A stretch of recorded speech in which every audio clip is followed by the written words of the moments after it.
show your face. Show your face, please, with sugar on top.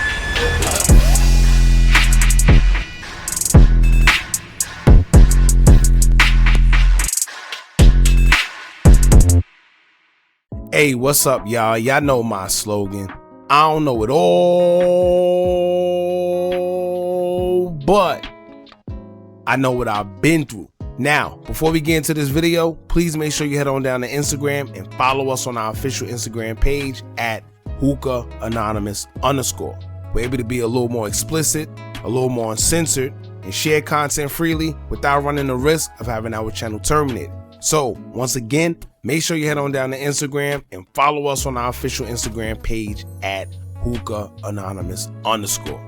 We're almost at 100,000 subscribers, so if you like this video, make sure you subscribe and hit that bell so you're notified every time we drop new content. Now let's get into what you guys came here to see. Now, it looks like Memo600 done got himself in trouble in Gary, Indiana, after a video have surfaced showing him getting arrested by police at a Go-Low gas station. Now, it's unknown why he was arrested, but people such as myself can only assume that it has something to do with maybe a weapon charge. And no, this ain't about discriminating or just because he's from Chicago and it has to be a weapon, because I know how some of y'all will get in the comments and start spewing nonsense out just to get a response. My assumption literally comes from seeing Memo strapped all the time on social media and showing it himself. And actually, part of where he comes from actually does play a part as well, because we know that despite being quote-unquote banned from Chicago, Memo600 is frequently there taking pictures on his old block and in front of King Von's mural. So we know that he isn't ducking anybody. However, we also know that he's not going to go anywhere without having some type of protection to protect himself. So this is why I say that it has to be a weapon charge, not to mention the way the video makes it seem as if Memo either tried to run or resist and he was detained. As we see, it looks like he was taken to the ground by the officer, where it seems like some force or something was used. Now, you also have to keep in mind that it was just Glizzy Glow's birthday. Glizzy Glow being Memo's girlfriend, judging from her story and recent deleted posts, you could clearly see that they were celebrating something. They were also out celebrating the tape that Glizzy Glow just dropped, titled Chicago Glow. So they had a lot to celebrate about, but it seems like things may have got out of hand. And once again, Glizzy is accusing the officers of police brutality.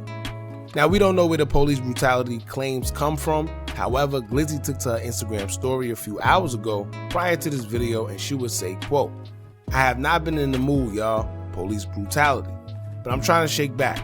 I see everybody's DMs. I love y'all. I'm not coming out for my birthday. Wish me one at 12. So maybe they were actually out celebrating the release of her project, and I guess it probably was like a 2-for-1, because it would make sense being that her B-Day was approaching as well to like celebrate both. Now, in the video on her story where she claims it was a situation of police brutality, she showed her foot where you could see blood coming from a cut or something that I guess she suffered from the altercation involving the police. Now, of course, we can't post that because YouTube and their guidelines, but if you want, you could go to our official Instagram page. I put the link down below so y'all can see it there. Now, I don't know how she ended up with the cut or suffering injury, but I do know that if she was deemed the aggressor, they would have definitely locked her up as well. But as you can see from the video, only Memo600 was locked up. Now, the next question would be, what led them to be victims of what she called police brutality? Was the police harassing Memo and Glizzy, or maybe it was a traffic stop that went left? Who knows? But we do know that the police isn't just going to go and just pick random people to, I guess, harass. I mean, in some cases they actually do. But something led up to the point where Memo was pinned down to the floor by the officer, and that's the part we're trying to figure out.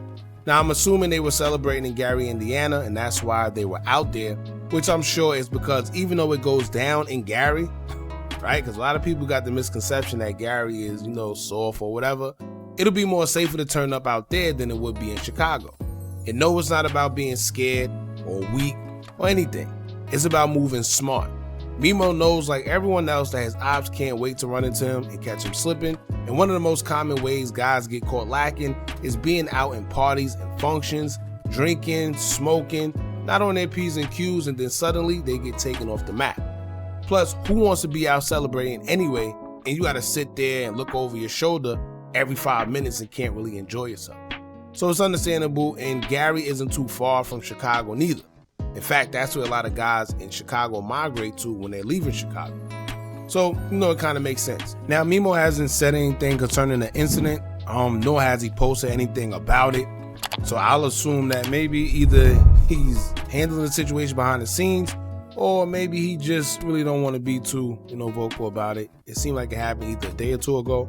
I'm not sure, but it is what it is. Y'all jump in the comments, let me know what y'all think about this. Don't forget to like, comment, share, and subscribe. Hit that bell so you're notified every time we drop new content. And remember, as long as you keep on watching, I'm going to keep on dropping. And I'm out.